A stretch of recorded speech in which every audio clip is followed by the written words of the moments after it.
Sir, मग एखाद्या शेतकऱ्याने ठरवलं की आता मला अशी शेती करायची की ज्याचा माल एक्सपोर्ट करायचा देशाबाहेर, तर मग तो पिकाच्या लागवडीआधी काही सर्टिफिकेशनची तयारी करायला लागते आणि त्याच्यासाठी काही कागदपत्र द्यावे लागतात की काय?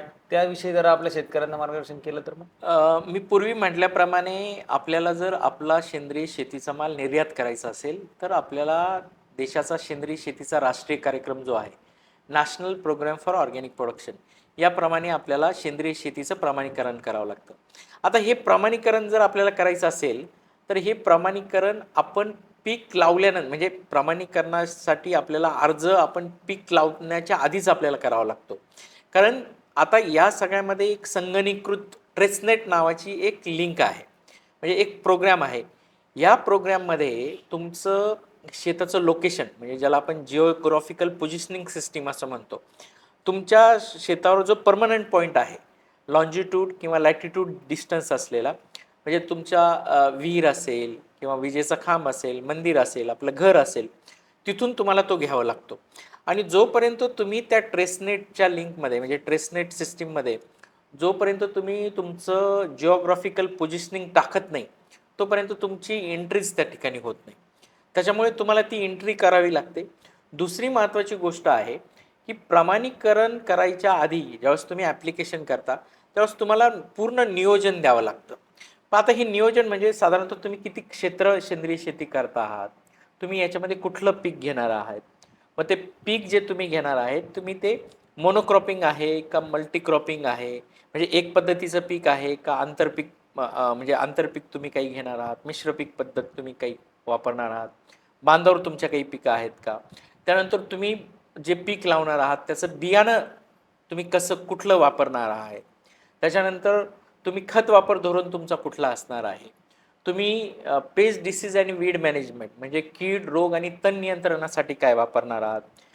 बाजूचा शेतकरी जर रासायनिक पद्धतीने शेती करत असेल, तर मग अशा वेळेस तुम्ही त्याच्या शेताचं कंटॅमिनेशन प्रदूषण आपल्या शेताला होऊ नये म्हणून काय काळजी घेणार आहात. त्यानंतर साधारणतः तुमचं मृदा आणि जलसंधारणाचं व्यवस्थापन कसं असेल आणि एकंदरीत तुमच्या शेतामध्ये अंदाजे किती उत्पादन येईल, ही सगळी माहिती तुम्हाला म्हणजे एक प्लॅनिंग तुम्हाला वर्षभराचं हे द्यावं लागतं. त्याच्यामुळे सर्टिफिकेशन करताना पीक लावण्याच्या आधीच आपल्याला हे नियोजन करावं लागतं. आणि एकदा तुम्ही म्हणजे साधारणतः 1-1.5 महिना लागतो हे सगळं. याच्यामध्ये ट्रेसनेट नावाची संगणकीकृत प्रणाली आहे. जी प्रमाणीकरण संस्था आहे, ती तुम्हाला एक लॉग इन आय-डी पासवर्ड देते आणि मग त्याच्यात ट्रेसनेटमध्ये तुम्हाला ऑपरेटर म्हटलं जातं. म्हणजे ज्याला प्रमाणीकरण करून घ्यायचं आहे, तो ऑपरेटर आहे. तर त्यांनी त्याची सगळी माहिती त्या पासवर्ड आणि जो तुमचा काही युजर नेम आहे त्याच्या आधारे तुम्हाला भरावी लागते.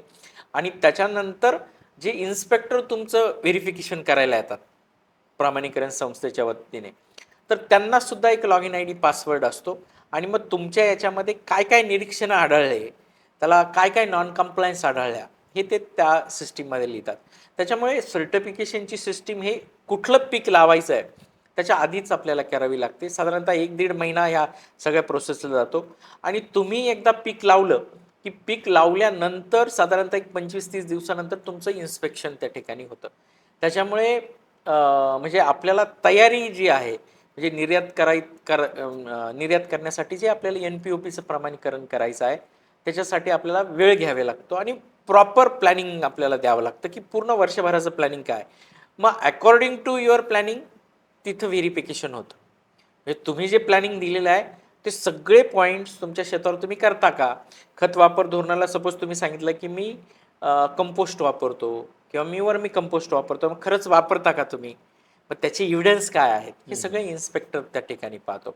आणि मग त्याच्या आधारित तुमचं सर्टिफिकेशनचा कार्यक्रम जो आहे तो पुढं कॅरी केला जातो. तर मग समजा माझी शेती आहे, मी मागचे 10-15 वर्ष झाले केमिकल शेती करतोय आणि मला आता सेंद्रिय शेतीवर यायचं आहे. त्याच्यामध्ये असा काही न्यूट्रल पिरियड असतो का की त्या मातीला हील होण्यासाठी वगैरे द्यावं लागेल आणि मग सेंद्रिय शेती करता येईल, की लगेच पुढच्या महिन्यापासून मी सेंद्रिय शेती करू शकतो? तुम्ही अतिशय चांगला प्रश्न विचारला, कारण ही फार मोठी अडचण आहे. आज बेसिकली काय आहे की सर्टिफिकेशन म्हणजे ट्रान्झिशन पिरियड असतो. आता हा ट्रान्झिशन पिरियड किती असतो, जर तुम्हाला तुमच्या शेताचं सेंद्रिय शेतीचं प्रमाणीकरण करायचं असेल तर जी बहुवार्षिक पिकं आहे, म्हणजे ज्यांना वाढायला 1 वर्षापेक्षा जास्त काळ लागतो, त्याला आपण इंग्लिशमध्ये पेरेनियल क्रॉप म्हणतो. यांना साधारणतः 36 महिने म्हणजे 3 वर्षाचा ट्रान्झिशन पिरियड असतो. त्याला मराठीमध्ये आपण रूपांतर ऑर्गॅनिक असं म्हणतो. म्हणजे रूपांतरित त्याला इंग्लिशमध्ये कन्व्हर्जन ऑर्गॅनिक असं म्हणतात. मग रूपांतराचं पहिलं वर्ष, दुसरं वर्ष, तिसरं वर्ष आणि चौथ्या वर्षी बहुवार्षिक पिकं 100% सर्टिफाईड होतात.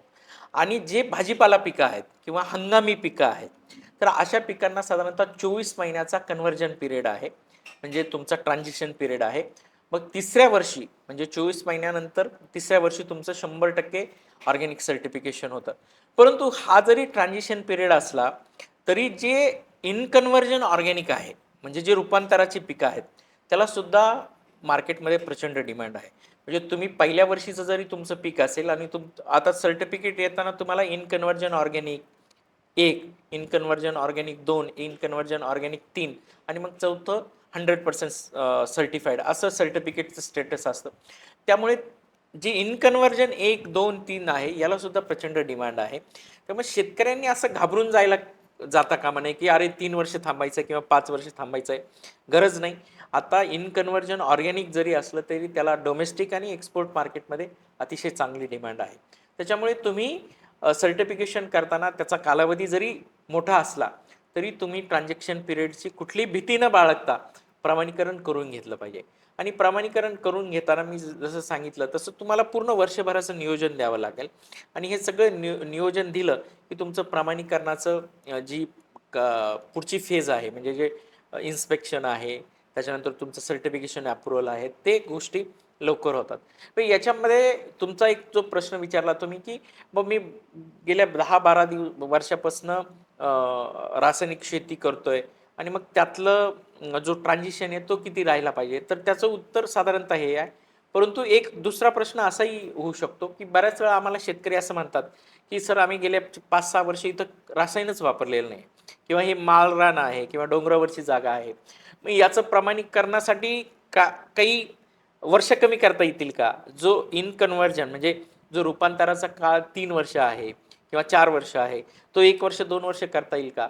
तर त्याचं उत्तर खरं तर करता येत होता, पूर्वी होता. आता करता येत नाहीये. कारण सिस्टीम आहे आणि आपल्याला सिस्टीमला म्हणजे आपल्याला जर स्थानिक तिथला ऑथॉरिटी जी आहे ॲग्रीकल्चर डिपार्टमेंटची, त्यांनी जर त्यांच्या लेटर हेडवर असं लिहून दिलं, की आमच्या माहितीप्रमाणे गेल्या 4 ते 5 वर्षापासून ह्या शेतामध्ये कुठल्याही प्रकारचं रसायन टाकलेलं नाहीये किंवा कुठल्याही प्रकारचं जेनेटिकली मॉडिफाईड ऑर्गॅनिझम किंवा जेनेटिक बियाणं यांनी वापरलेली नाही आहेत.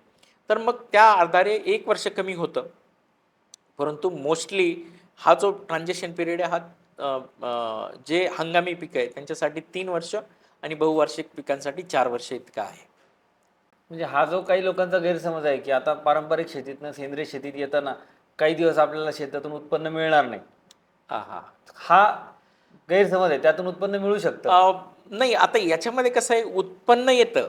फक्त आता सपोज आपण रसायनं वापरून जर आपला एका एकरला जर 25 क्विंटल आपल्याला गहू मिळत असेल, तर मे बी सेंद्रियमध्ये वापरताना आपल्याला 20 क्विंटलच मिळेल. कारण सेंद्रिय शेतीमध्ये काय होतं, की सेंद्रिय शेतीमध्ये आपण ज्यावेळेस सेंद्रिय निविष्ठा वापरतो, त्यावेळेस त्याला निश्चितच त्याच्यातलं सुरुवातीला उत्पादन कमी येतं.